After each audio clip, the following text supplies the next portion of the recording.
into a ferret. A ferret! Well, good morning. Welcome. It's another Sunday morning, and you've got three lovely people, two of which are here on camera now, but we have people that want to talk to you about things that we want to talk about. Let me introduce our lovely cast here on the Speaker's Corner. I am Jeff Wheeler under the shadow of the Gold Dome in a lovely, wonderful 72 degrees here in the middle of December in Atlanta, downtown Atlanta, Georgia, and I will take it to my northern compatriot, Tom Holmes. Say good morning, Tom. Good morning, America. It's 64, or we're heading towards 64 degrees here in New York City, which would be a record high for the 13th of December, besting the previous high in 1920. Wow. And global warming is here. But they say El Nino is going to make it cold and nasty by February. So let me take it down to our person in the South that should be getting 60s and 70s right now in Gainesville, Florida. Say good morning, Michelle. Good morning. That's my ferret in the background making lots of noise, so I will try and keep it on mute as much as possible. And I just wanted to mention, El Nino is no longer our issue. La Nina? La Nina is not the issue. Now it's I don't even know what any of those words mean. It's Santa Claus. Santa Claus is the issue. Really? That D-bag. Santa Claus is having trouble getting furs because PETA has quit him being able to get furs, and so now he doesn't want it so warm? Something like that. Okay. Go ahead.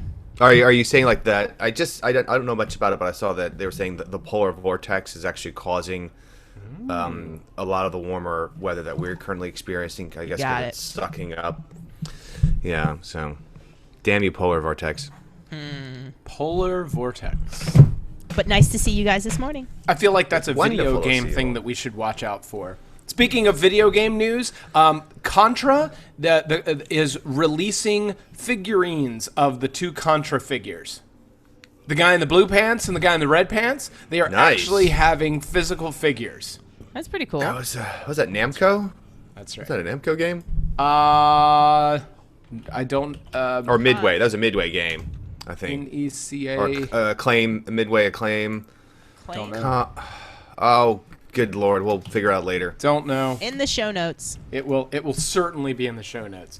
But speaking of old things... Konami. Konami, that is right. It makes sense more likely being Konami, yeah. Because it's the Konami code. Up, up, down, down, left, right, BA, start. They gave you unlimited lives in Contra. Select start. Select start. My apologies. It's been a minute. I can't believe we missed that, guys. It's muscle memory. I know. Well, no, we got it. Okay. We got it. It was just slowly delayed. It was Slowly just slightly delayed. slightly delayed. Yeah. Delayed. So speaking of things that are coming from the past, Frank Sinatra. Frank Sinatra is Blue eyes. Did turn 100, or if he was still here, would be 100. What was it, Saturday? Yesterday? It was yesterday. Wow. So, therefore, we should all sit back and sing a little Frank Sinatra tune. I'm doing it in my head.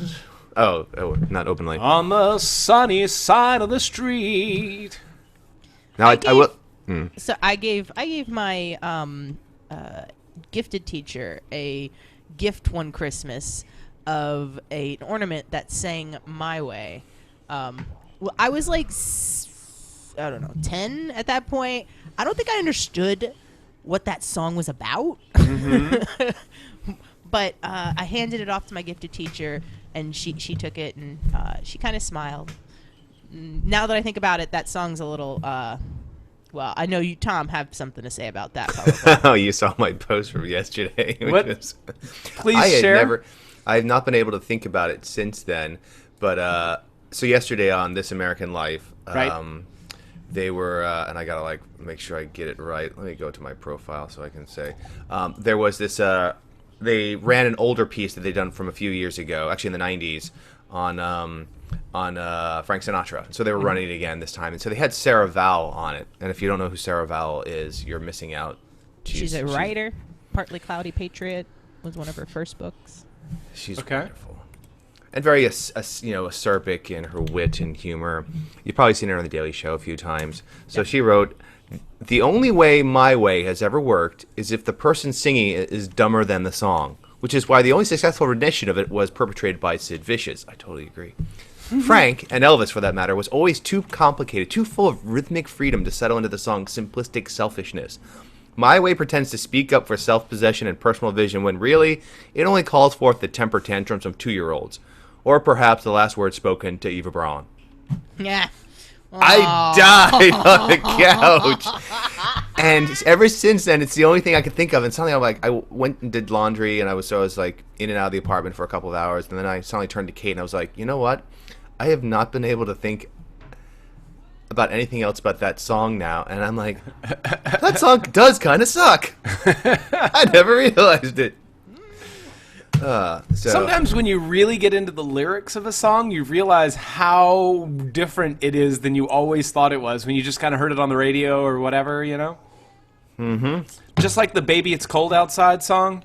So rapey. So rapey. It's not rapey. It is totally. No, it's not. It's Yes. So rapey. It's So coy. rapey. It's coy. No. Yes, it is. There's nowhere It's in there that- coercive and It's not subversive. It's and cute. She's agreeing to it too. She's playing right the game. with handcuffs on. She's agreeing No, to it. she's Yes. not. That she's playing coy. He doped her with some GHB that he bought off That's his right. bodybuilding friend. That's right. Friends, hey, wasn't it just 2 weeks ago we were lambasting Bloomingdale's and the parent company Macy's for their rapey advertisement? But I've heard this complaint but- over and over again, and I'm always the one that says no, it's not rapey. creepy. It's not rapey. It's creep. It's All it's really missing is weird. all it's missing is like, what's with this windowless van? Maybe it's cold outside. She's winking. Why is there tape at on my him. hand? She's- Maybe it's cold What outside. happened to being coy? No. Coy is one thing, right? But have another drink and don't go anywhere, because then you won't care. You're reading into it. You're reading into it. Correct, which is the reason that people put lyrics in songs. If you didn't want people to understand it, you would write all your lyrics like Dave Matthews. Completely unintelligible. Or you go one step further and be like, what's the Icelandic band? Snow? Informer? I said Icelandic, not Canadian. Sigur Rós, which does do albums in Icelandic, which no one speaks except for like 300,000 people. But they also did, I believe, an album in like a made-up language. Uh-huh. So you could even go one step further and just like sing about whatever you want. But Is that the guys that did What Does the Fox Say? No, Oh. that's in English. Ring ding that ding song. ding ding ding ding ding ring ding ding ding ding ding. That song's in English. That is correct. True story. So happy birthday, Frank. So happy birthday, Frank. We talked about you, and that means that you are relevant. And I would like to be relevant at the anniversary of the 100th anniversary of my birth. So that is a goal, personal life goal. Be relevant at the 100th anniversary of your death, just like Frank Sinatra still is. Did you know that when Elvis died was when Frank Sinatra put in a legal recourse to have his likeness be inherited by his family? So he basically said, I never want to have my face on an effing coffee mug. So he wanted his likeness, because as soon as Elvis died, anybody could put his face anywhere that they wanted. And on NBC Nightly News, the night that Elvis died, they said one of the two most important people in music right now has passed away. Elvis Presley.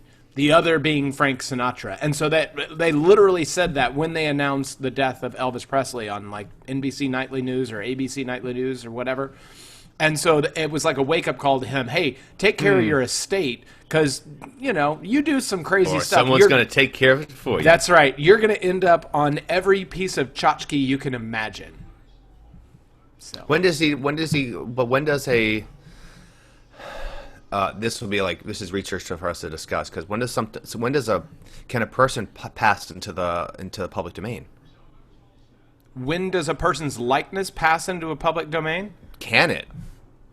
I mean, it inherently does. Sure. It in every state except for California. California is the only state that has on the books a law that states that your likeness can be inherited by your family.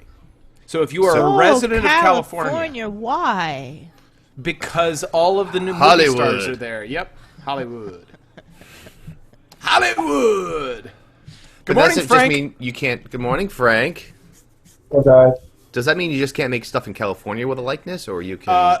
Because they were a resident of California, they are able to sue anyone into the state of California if they were using that. I think in the United States.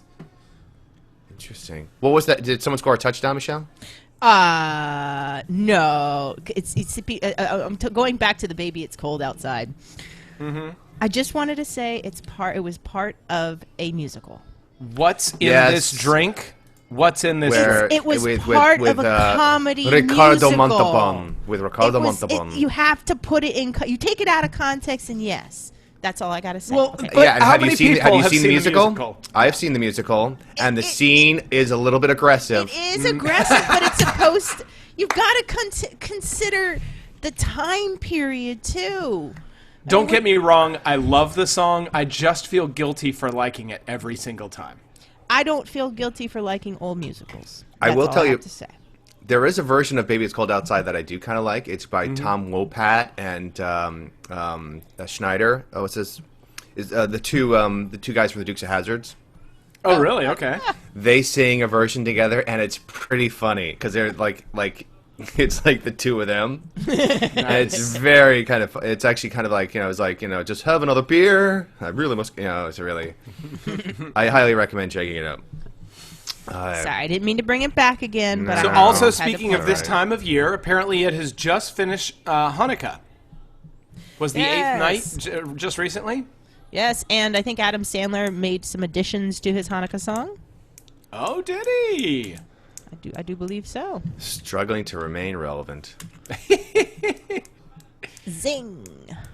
Well, now the King and Queen building, which are here in Atlanta, there are two buildings that have their tops that kind of look like chess pieces, King and Queen, and they do color schemes on their tops regularly during seasons throughout the year. And so last night, as I was driving by them, I saw that they did silver and blue. So I assumed that there was something to do with Hanukkah.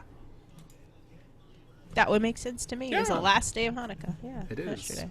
Yeah, very cool. I might Google the Adam Sandler revisit, but I probably won't. If I find it, I'll send a link along. There you go. Let's see. What other days have been going on? Anything else? Yes, there is a day that we celebrate two brothers who have enabled us to fly in the sky. Trey Parker brothers Grimm. and Trey Parker and Matt what's the Stone. other guy's name? Yeah, Matt Stone. They're brothers from another mother's. Tweedledee and Tweedledum. Yes. No. Pan and Am. Oh, that was a good one. All right, so as we probably have guessed, Baby Jesus and his little brother. Abraham, George, and yes, it is Wright Brothers Day, December 17th on Thursday. Is that RIGHT? That is, yeah, they were the Wright Brothers. Oh! WRIGHT. And that was in, what is it, Kitty Hawk or something like that? Yeah, most Yeah. famous sons of North Carolina, I think. Hey. But they're not from North Carolina. I thought they were from Ohio. That's probably where right. are the Wright Brothers from is something that when you Google Wright Brothers Day and it comes up. They were born in Dayton, Ohio. Well done. That's why they're called the Dayton Flyers, Joe. The Dayton Ah. Flyers. How long did the first flight of an aircraft last? 13 17 seconds. Damn, guys. 12 seconds and covered 120 feet. Probably 13 somewhere, somebody said. They went 120 nautical miles. No, they didn't. Frank. No. You're just saying words. Underwater. He's saying words underwater. And where did they fly it? We know this. Was that Kitty Hawk. Kitty Hawk. Kitty Hawk. Good job, guys. But they were not actually the first men to achieve to achieve flight. Heavier There than was- air flight? Yeah, there was a Frenchman who Zeppelin? some people say that no, like who had built a flying craft prior to them, but basically lost out on the patent race, and we don't talk about that guy. Who is that guy? It doesn't matter. It's just Zephyrin he's some Cochrane. French guy. Zephyrin Cochrane? Is that it? No, that's not it, is it? No, that's someone else. Whatever. Frank just chimed in with that, and he's smiling coyly. So he Wait, probably that's what is that from? What book or movie? Star Trek universe is a fictional character. It's the guy from First Contact, right? Okay. Oh, by the Irish actor from Babe. Yes. You're funny. That was good. Because I got So busted speaking of revelations, so it's Christmas time, and as you drive through the neighborhoods of suburban America, you will see ginormous displays of these brilliant, blinking, and colored lights. And I was going to one of these events last night where I saw many lights. So many lights, in fact, that last year the local EMC, the local electric municipal company, stopped by their house to let them know they probably should reduce the timer a little bit. They've been using a lot of power, and they're having a little issue with the transformers, and they might blow one. Right? So, made me think, Christmas lights and the amount of light we just waste as a society compared to the third world, where we're having to come up with novel and creative inventions to provide the bare minimum of someone being able to have one candle power to be able to read at night, which was something that the Western world figured out and was able to conquer in the 1800s with candlelight and then with incandescent lights through the 1800s. And did we win the birth lottery that we live in a place that has good infrastructure for electrons, or is that just the way that the world works? Any thoughts? A lot of thoughts. You wanted me to bust out Jared Diamond's Guns, Germs, and Steels? There's no lottery. This wasn't luck of the draw. This was a lot of... Well, but we didn't do those events that caused all of that infrastructure to be made. So the fact that we were born into it... Oh, you're saying us as... Right. Okay, saying... The people who sit here today, we didn't really do the things that created electric wires that go to every single home in America. That basically there is not a single home that can't get electricity, running water, and some sort of basic sanitation in the United States. I see what you're saying. We are societally, on some level, sitting on the top of people who may have done whatever they did to create this bounty that we sit atop. If it's a feudal society, then the Western states are the manor houses.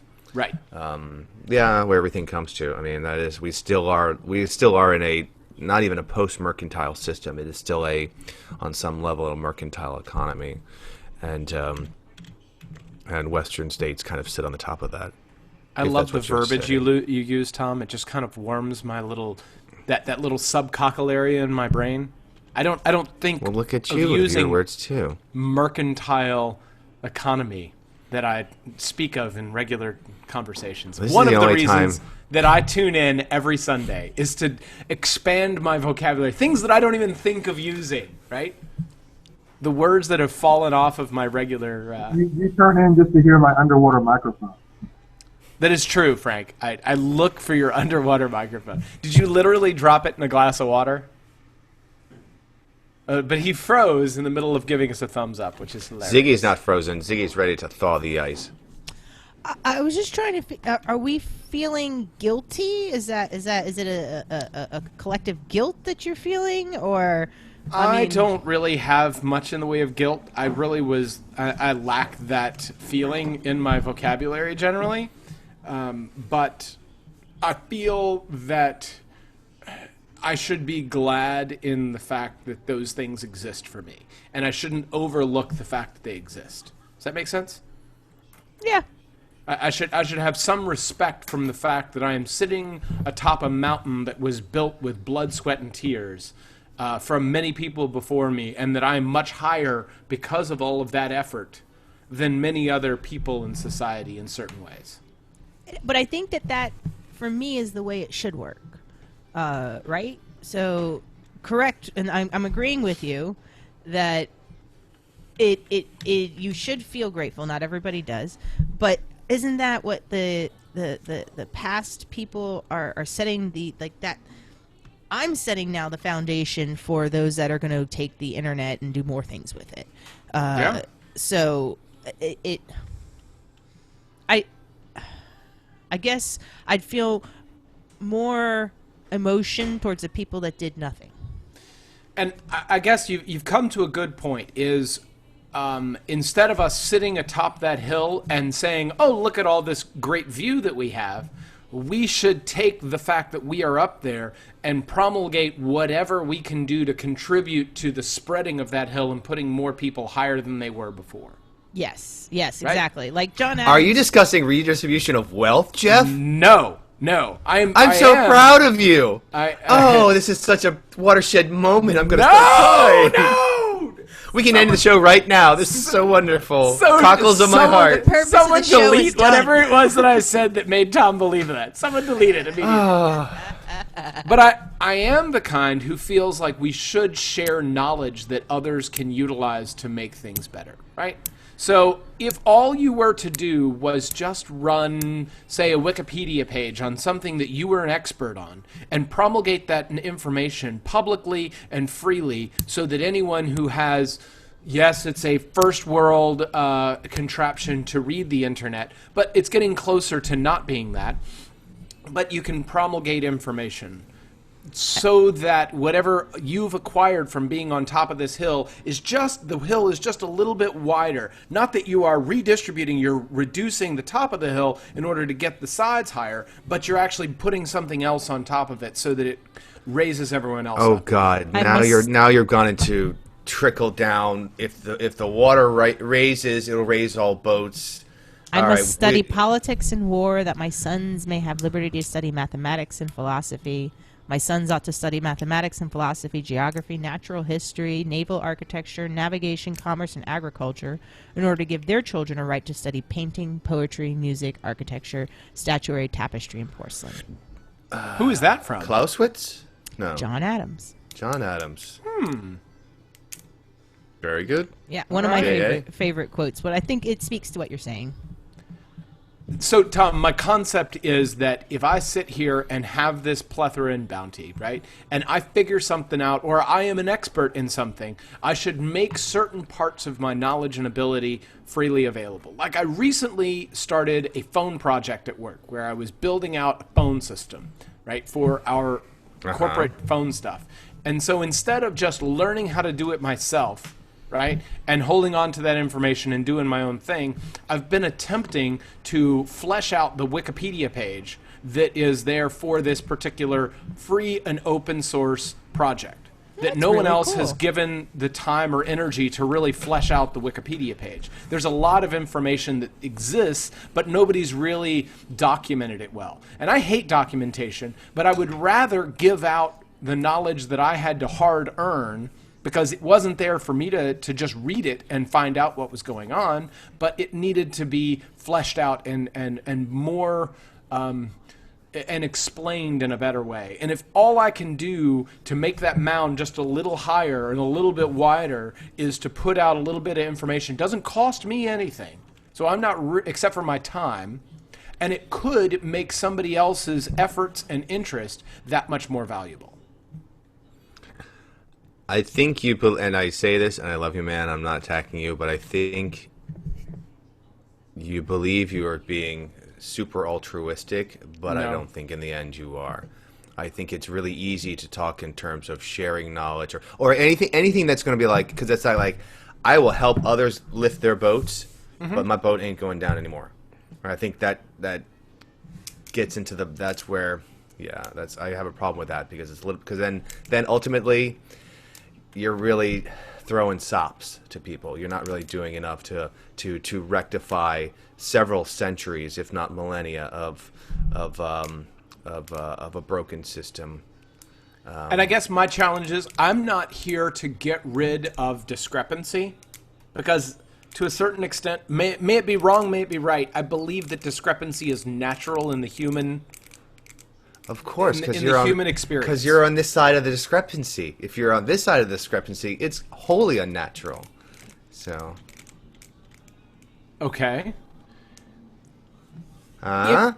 But my premise still remains that I believe that discrepancy is a natural case, and that if you can make the bottom raise up so much that they are where the top was 2 generations ago, then you've done an overall service to the human race. How much has the other boat gone up? It's not about competing, and where the discrepancy is, to me. We're not going to agree on this. We aren't. But we're still going to be friends. Anyone else want to slap us? No, I'm having a difficult time figuring out whose side. I mean, you're on both. You're on different sides. That it'd be hard to. But we're both starting from a different premise. Let me know if I say this wrong, Tom. I feel like you feel that, and I've heard this from others. I don't know if it's you, but I'm going with it. Is that it to a certain extent? There's a limited amount of resources, and the bigger the discrepancy is in the world, the less percentage of those limited resources the bottom ends up getting, and the top ends up getting more, and so therefore that's inherently unfair. And the closer you get those two groups, the lowest among us and the top among us, the more equality and egalitarian a society can be. Right? Yes, continue. So my presumption is different in that there is no zero-sum game, right? I don't believe in the concept of a zero sum, right? So if the top gets more, then that means it must be taking away from somebody at the bottom, and that must be getting the gap wider, right?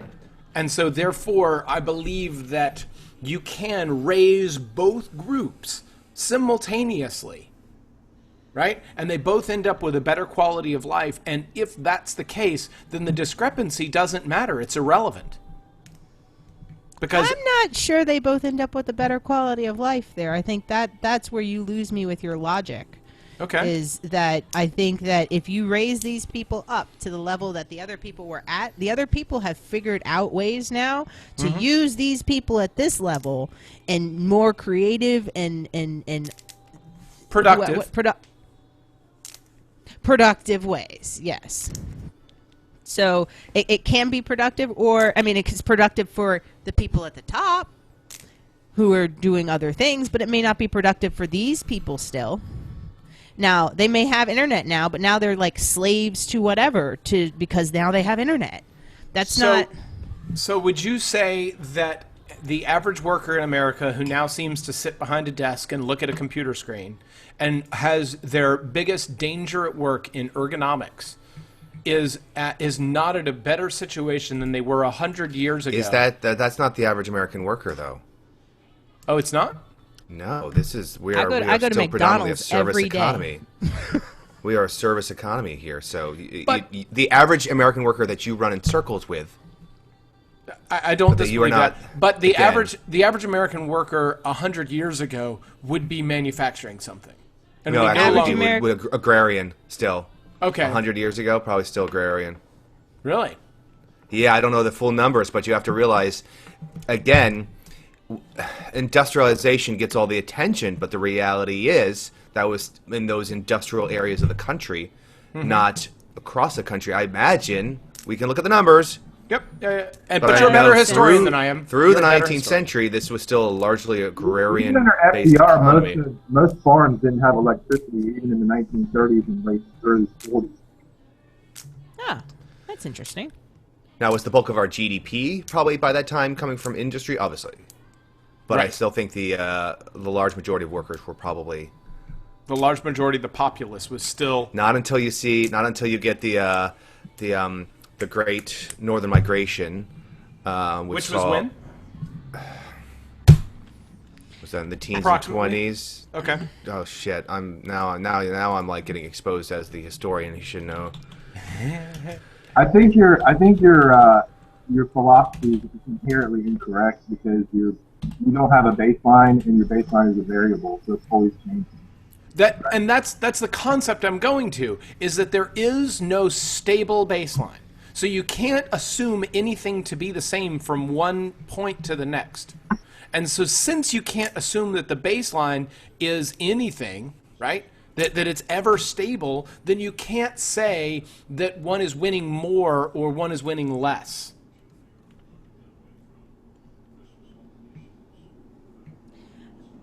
Having All an right. absolute zero does not mean that you can't say more or less. So you don't have to have an absolute zero to take 2 away from something or add 2 to something. Like you're saying it's. But if the chart moves and the scale on the side moves at the same time, it's complicated to see it in a black and white manner, that one is winning and one is losing. It's no Okay. longer a 2-dimensional movement, right? So you can't just go up and down. Yeah. All right, we should move on. Yep. Agreed. .org. Okay, I've got another topic that's a little political. I don't know if anyone else realized this, but China this year actually officially ended their one-child policy. Yeah, Does they made it a 2-child I was policy. about to say they replaced it with. A 2-child policy. Do we know anything more about why or what the thought was or? I think it's the final acceptance and recognition that the one-child policy has completely wrecked their demographics to Yes. a point that it's endangering the future of their economy. I mean, the That's reality correct. is they need to get rid of any restriction at all, because your one-child policy has led to a shrinking labor force, Yep. and also a very skewed male labor force because of selective abortions. So that's going to further depress the population because there isn't going to be enough. You weren't kidding, guys. It's not one. No, now. it's a 2-child policy. It's 2 now. I wasn't that's joking. They weren't Oh my god. Yeah. And the thing is that all these people, there's 37 years where they had a one-child policy. So an entire generation and a half of people are coming through their, they're people who were born and created a family all under that one-child policy. And so what does that do to your populace except for to skew it to the older generations? And then you've got this whole collapse of the underpinnings, because all of our social safety nets are based on the concept that population typically grows. Is that year on year, in general, population is always increasing. Is that there's a pyramid. Pyramidal shape. That's right. That's Part of the reason why the U.S. has continued to have a robust economy is it's one of the lone Western countries that has, due largely in part to immigration, that it's been able to maintain a pyramid shape. Right. Is 2 kids gonna do it? No. No. Okay. No. That's why But it's like you can't. they have other societal problems that you need to have some sort of solution to. Right? They've got overcrowding, they've got all kinds of problems that they gotta deal with. And I'm not saying but there's not one magic bullet. And they thought that there was. But it is one of the greatest social experiments that has happened in recorded history. Would anyone disagree with that? No, I'm hard-pressed to think of anyone else who's attempted something like that, except for Right. like maybe a religion. And they held it. They held it for 37 years. I mean, that's almost 2 generations. You know? How long do they consider a generation in historical terms? Is it 23 years? 25 years? Imagine all of the little girls that have been dead because of that. Yeah. Yeah. It's true. All right, shall we move on? Speaking of things that are dead, dog tags have now become... Well, the concept and the form for old dog tags that have been that way since their inception is no longer the way that they were. So used to be a dog tag had your name, your religion, your social security number, maybe your age, your Blood date type? of birth, blood Rank. type. Huh? Rank? I don't know. Rank, right? So they had all these pieces of data on a little printed metal tag so that if somebody got your dog tags, identity theft, how easy would that be? All the information you need to sign up for somebody's credit card is right there, printed on a metal tag that you can't get rid of. So the new dog tags will not have those data points. They'll have a uniquely identifying number that is not a social security number and other pieces of information. It's going to have a QR code on it. So you're just like, beep. Oh God! I just had. Oh no. What?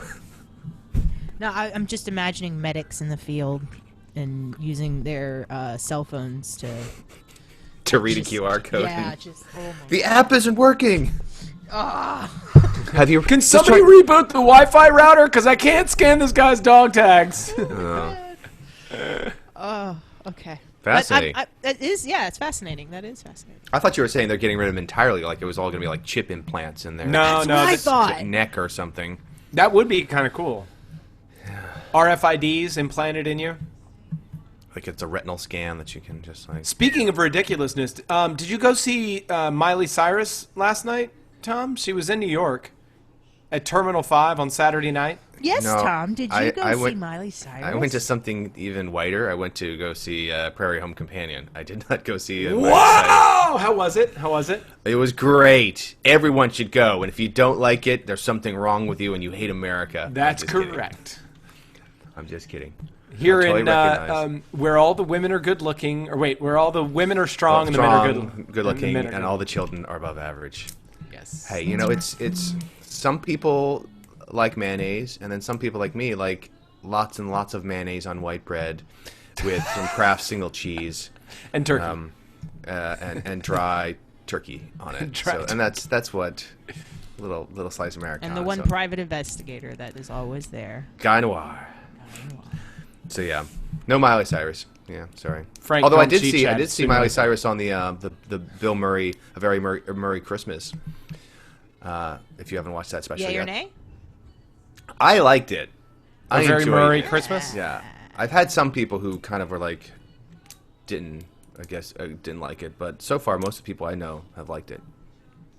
It's fun. It's I'll 40 seek some that odd out. minutes. It ain't gonna waste all your time, so it's fun. Right on. Speaking of fun, how's this race coming along in the U.S. here? The race? Yeah. Which race? Oh. By next year in a few days, a couple weeks, we should be getting a new president. Shut the front door. Yes, and by that next year I mean 2017. Uh-huh. Yeah, and right now we've been talking about it on and off, some interesting candidates on both sides. The most interesting candidate being the guy with the toupee and the bad hairdo. Yes. But with a large booming voice and deep, deep pockets. So Deep, deep pockets. yeah. I heard an interesting thing that said if Donald Trump had just put all of his father's money in the S&P 500, he would have made 5 times more money than he has now. Oh. Because he's a brilliant. I'm the best. I'm the best. You know. I'm the best. That's That's where I just can't. Yeah. No, sorry. I'm gonna jump real quick and then I'll move this one down. But can we, as a society, and I don't just mean the U.S., can we, as a world, recover from Donald Trump? And I mean this in this way: do you see other countries producing their own Trumps in each of their elections? Yes. Not. Oh, Do you God. think? Yes, absolutely. That's why I think we can't survive. No, I'm thinking of Berlusconi in Italy is the first one that comes to mind. Uh-huh. Megalomaniac, billionaire, mogul who he actually was in office and nearly ran the country into the ground. And they finally were like, you know what? Enough of this shit. They approved a brief caretaker government, which was a technocracy, to basically help right things. So I totally think that we will recover, but we could even survive if he were in office. We would survive. I think the American economy is too deep and strong to let any one president foul it up. And really, what the role of the president is, how deep and how many things that is really going on there. I mean, he's a figurehead for the country, but it's not like he writes laws and doesn't approve them. Right? Well, I mean, Am I alone here? He does by executive not approve. decree and signing, He signs the laws, but it's not like he really authors them negotiating or treaties and He can basically disprove or he can not approve them. correct, but that can be overturned. There's enough checks and balances that if you have a crazy person in as the president, you're okay. But the And it president was designed also, as such. The president also goes to these diplomatic-ish places where he has to negotiate things, and I don't see Trump being the grand negotiator. well, people Yeah, won't even but talk to him. neither was George Bush. I feel like people would talk to Bush, but Yeah, that's the thing is no one will talk to Trump, so I don't think No one- he yeah. wouldn't even get invited to places. So, and honestly, it would probably be about a 2-year run, and then the midterm elections would see a reaction to those 2 years, and then he would be turfed out. So I'm not. Yeah, we will survive the toxicity of his primary. We would even survive if he were to somehow win. Yeah, we'll be fine. I freaking love the optimism on this show. Yeah, Yeah. that's Yeah, right. we're too strong. We're too strong. It'll be just Yeah. fine. Yeah. Too strong. So Cruz is leading in Iowa, Frank says? Cruz is now leading in Iowa in the latest polls. But I have to ask this. I threw this on here because my question was like, somebody's like, oh my God, now Cruz is ahead and Trump is 10 points behind. And I think, and maybe I'm wrong, but when was the last time that the winner of the Iowa caucus actually won the Republican primary? I can't think of when that has happened. I mean, sure. Frank, do research. Iowa caucus winners. Find out for me, because I think it's more important. Walter Mondale was the last one to win the Iowa caucus and win the nomination. Well, there you go. Oh, just kidding. You can't do that, man.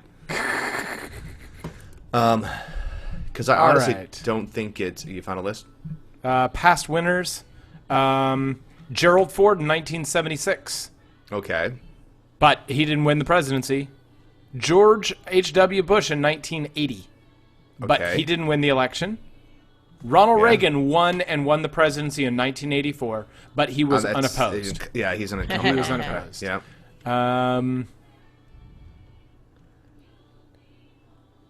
George Bush in 2000. All right. George W. Bush was Oh, yeah, you're opposed right. in 2000, but he won the election.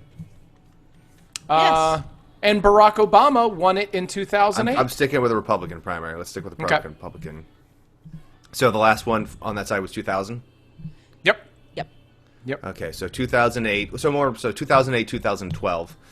The winner of Iowa did not win. The Right, because nomination. Mike Huckabee won, and he's irrelevant. And Rick Santorum won, and what's his name? Dan Savage has had a field day with his name. Right. So I think if the last two elections are any kind of benchmark, which it's only 2 cycles, but Well, maybe we're no. giving But too if you much. look back to 1976, it's happened once. Happened once. Oh, George It has Bush. happened once George for Bush. George W. Bush in 2000. That's a big. So I think that goes to my point of like I think we put it's first, and it seems like it's the only thing we can watch, but I think it gives so much weight. But it to something that's wasn't. It pointless. wasn't a competitive election in 2000. That's 2, I think, guys. Gerald Ford in 76 as well. But he ultimately lost the election. I think but he won the nomination. He did win the nomination. Right. But he And ultimately he was lost opposed, the right? presidency. He was opposed. He was by, opposed by Ronald Reagan. Ronald Reagan challenged him. Right. Yeah. Right. And it was 43 to 45, so it was pretty close. Hmm. But there were only 2. But you look at the 2000 election, and the primary was not close. It was George W. Bush against Steve Forbes. He wasn't really that much of a force to reckon with. By the way, have you heard about the meeting that Reince Priebus and other members of the RNC had, the secret meeting? No. How did you hear about it? Well, it got leaked, and so Oh. it's been caused. But a group of GOP leaders held a meeting in D.C. restaurant to discuss the possibility of because this is making me think of that 76 made me think of it, of the fact that there might be a brokered convention next year, like where the first ballot doesn't elect the nominee, and so it has to go to a second ballot, which means there's a lot of like horse trading, because a lot of states because you know how it works is your vote in the primary is actually sending a delegate to the primary to vote on the people's behalf. Most states have it on the books, a law that you must vote the way your state went on the first ballot, after which you now suddenly become a representative who can broker and negotiate and listen to negotiations. Arguments So now this meeting apparently, which I think it was McConnell and Reince Priebus were there. They did not speak, I think, so that they could kind of be officially on the record as having not voiced an opinion or expressed sympathy with opinion, but they listened as basically these bigwigs talked about what to do should Trump's people like try to broker a deal come the convention. They were like umpires and tugging at their ears. And So really, you think Donald Trump is doing this to be the ultimate political contributor? Because then he can just have the ear of whoever it is that gets elected. Sure. He has classically said he won't run as an independent as long as he gets a fair deal, or they treat him right. Wow. So this will be the first convention, I think, in our lifetimes that it's come down to the floor.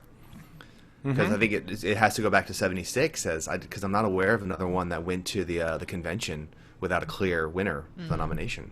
That's right. Fascinating. Right. Another thing that's not clear, and it's going down today, is France is in their second round for regional elections. The only reason I bring it up is that big winners in both a region in the north and in the south was the National Front, the far-right xenophobic party founded by Jean-Marie Le Pen, now run by his daughter and his niece, she's running in the south. She's 26 years old. You should look her up. She looks like a frightening potential Nazi poster child. Who is this? What's her name? I shouldn't throw the word. Marine Le Pen is the daughter, and I can't remember the niece's name. But they both came out with I think 40% in the first poll, and so now it's a runoff. The socialists have dropped out to basically give the center right a better chance of taking the elections, but it's going to be tight. They say it's going to be tight, and so there's that frightening factor of the rise of the far right in European countries, and this is yet another potential. This would be big because we have not seen the National Front win at such a high level ever. So, wow, frightening. And I'm sure that the recent events also plays part in. It fed it, but people had been watching them on the rise even before. Yeah, and then there's the whole Brexit thing where Britain's looking to exit the EU. Right. And the Conservatives are going to foul that up, and it'll probably end up happening, which is a frightening reality. If Britain leaves the EU and Germany leaves, what happens? But Germany, why would Germany leave? Germany just has no I don't think Germany's gonna reason leave to leave because they run the show and they make huge profits from the fact that they have a strong export all throughout Europe. But let's just say, what happens then? Is that the end of the European Union? Yeah, if Germany leaves, then the EU is dead because there's no way Britain would stay if Germany left. So one lung is the UK and one lung is Germany. I think that Britain could leave the EU and it would stay together because they're already on a separate currency. You can live with one lung. Okay. Yeah.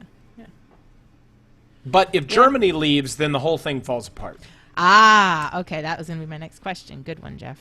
Just the single currency, or you're saying the entire European Union? If Germany leaves the EU and the currency, it's dead. Both it falls apart. Both. It has no backing, no. I think that the euro may stay in existence, but the EU as a governing body would fall apart. So I don't know how that would work because then who who is behind the currency. If basically if the Brussels union would doesn't hold the currency and hold their own policy on the currency, and anybody in Europe that wanted to use that currency would be allowed to use it, but they would have no say so in how it operated. So it would be the currency of last resort, if you will. Wow. Interesting. You heard it here on Speaker's Corner. But it's the same thing as the U.S. dollar being the currency of, say, Zimbabwe, right? Zimbabwe uses the U.S. currency as their currency of record, but yet does not have any say-so in how it's and on how it's regulated, how it operates, how any of that works. But so you're saying, but the U.S. is. The U.S. determines its own currency, right? Right. And we print our own currency, and we have our own say-so in how it works. But Zimbabwe runs on U.S. currency.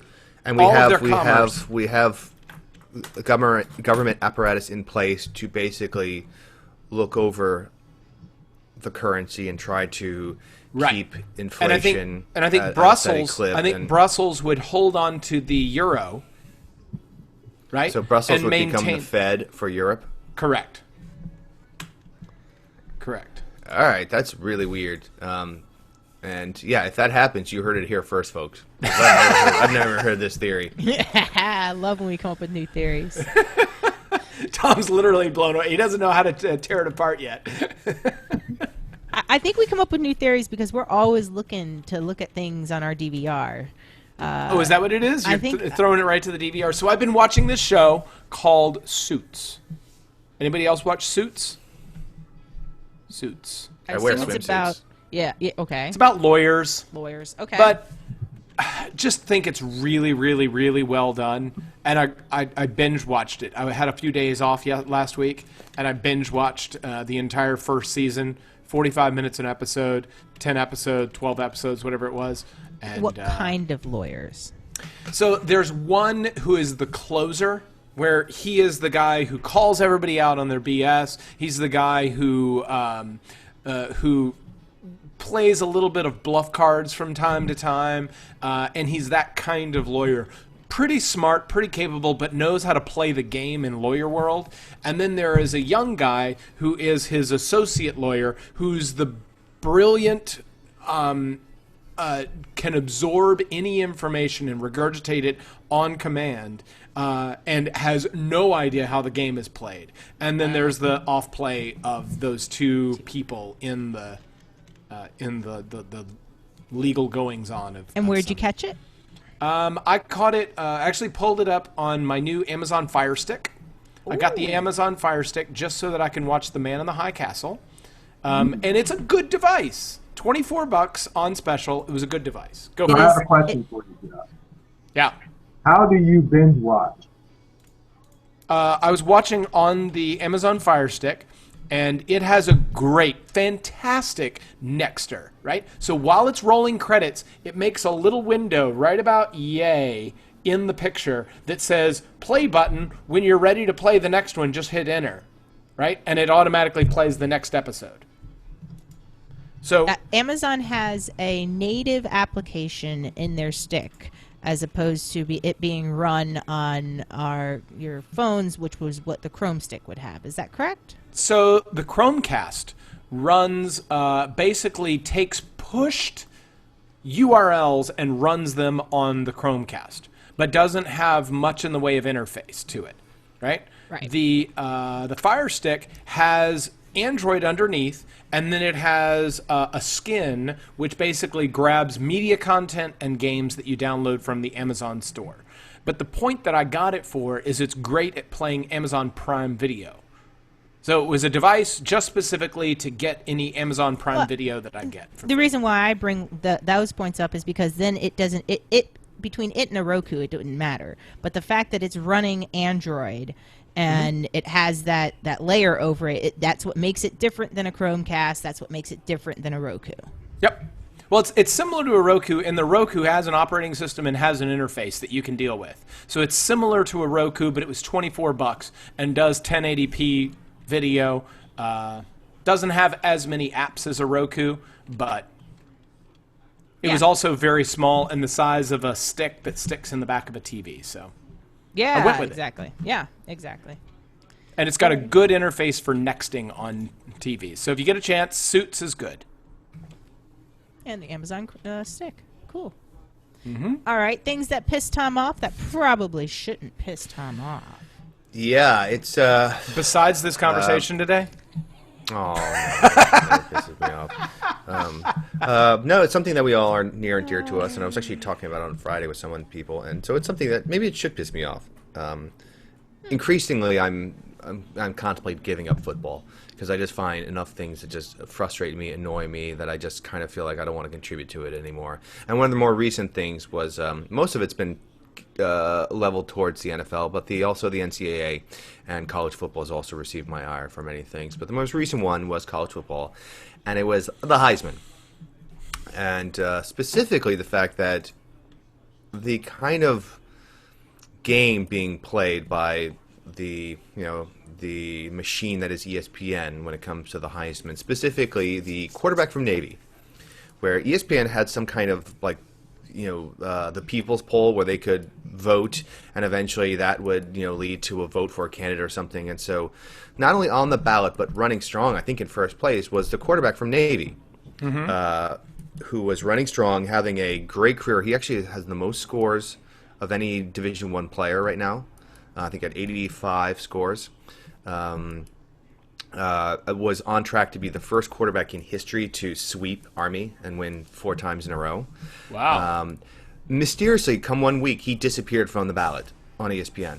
And people just kind of went, WTF. What? He was winning the ballot. And they were like, well, no, this ballot is based on our ESPN own analysis, own analysts, kind of choice of people. And people were like, so this isn't the people's choice, really. It's what the people think of your choices. And so after the flap, ESPN put him back in. He was running high, but then the Heisman went and just invited 3 people to come. Now, I'm not saying this dude should have been won for best player in the country. I'm not saying that.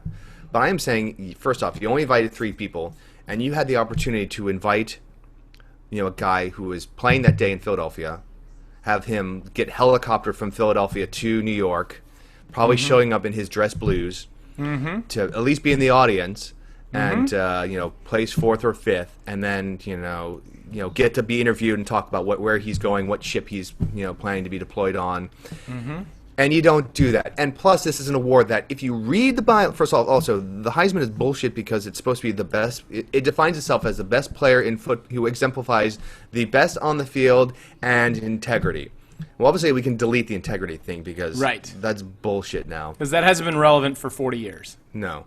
Well, I mean, we can, I know people want to say OJ, but we can dismiss that because OJ's integrity thing happened after the fact. Reggie Bush, his questions happened after the fact. But you had Jameis Winston, who obviously had a lot of questions about character and personality. Regardless of the, even if you want to dismiss the sexual allegations because they were not charged, the fact that the amount of things he had done on and off the field questioned integrity. So remove that.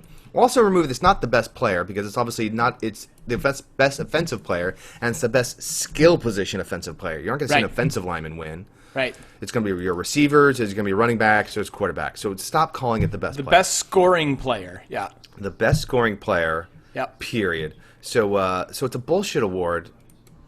It needs to go away, and so I'm not gonna pay. Like I know it's like the guy from Alabama won, but I'm like I didn't even bother reading about it. I'm gonna add the Nobel awards to that. The Nobels? Yeah. What is a Nobel award? Which one? All of them, or right? Oh, you mean like the Nobel Peace Prize and the Nobel this and the Nobel laureates and the Nobel this and that and the other? Well, the ones that are sanctioned by the Nobel organization. There are others that are not official Nobel Prizes, but they have them. I think I feel like chemistry was one that didn't actually have one until late. No, it did. But just because of the reason why that they created that prize system, is because of the dynamite that was created by. The dude Nobel, and so he realized how much destruction it was doing, so he wanted to create a prize about peace. That's correct. It's just a PR tactic. That's right. That to has make it survived. Less awful that he blows up stuff all day, every day. Yeah, I've got some noteworthy news though. Bring it. Sorry for my microphone, but I'm not really sorry. Sorry, I'm not sorry. So everyone by this time next week, I'm taking a music and creative license here, will probably have seen The Force Awakens and new Star Wars. Is that true? Who's going to see it? I do not have tickets yet. Frank, do you have tickets? I have tickets, yes. When are you seeing it? The 18th. Okay. But I have some startling news that there was a huge internet rumor going out that Jar Jar Binks was going to be the supervillain of The Force Awakens. But director J.J. Abrams has nixed that and said, no, you people are crazy. It is a great conspiracy theory, but no, he is not the arch supervillain that we all thought. The one that I prefer is that E.T. is actually a Jedi. Ah, yes. I love that rumor. Just love it. He makes people. great. He makes things fly, right? And his species was found in the Senate during Episode 3. Yes. Oh, yeah, you're right. Good point. Okay, so, Tom, will you be attending Will you be Star seeing Wars? Star Wars Hold on a second. in the next week? Oh, no, he's... Good. he's okay. Sorry. Do I have tickets? No. No. I'll probably see it in January. Oh, okay. I will see it. It'll just be a minute. Yep. All right, so then that will be at least two of us, Frank, that will be seeing it. I do have tickets as well. Well, one of my friends bought me a ticket, thank God. So Nice. we'll recap next week and talk all about Jar Jar and whether or not he made it, and whether or not E.T. is going to be at the head of the Senate in some way, or any of these other great Efforts. Yes. And I'm not going to take the closing from you, Jeff, because you do it so well. Well, should we close? If we close now, may we all return once again, because this is the Speaker's Corner, and these people here, these four corners. Today we've had four corners of the Speaker's Corner that brought you so many ideas that, you don't have to think like me. You don't have to think like me. You definitely don't have to think like me. I don't think. But this is the four corners of the Speaker Corner, we ask that you think. And we'll see you again next week. Peace out. Happy Cub Right Scouts. Brothers Day.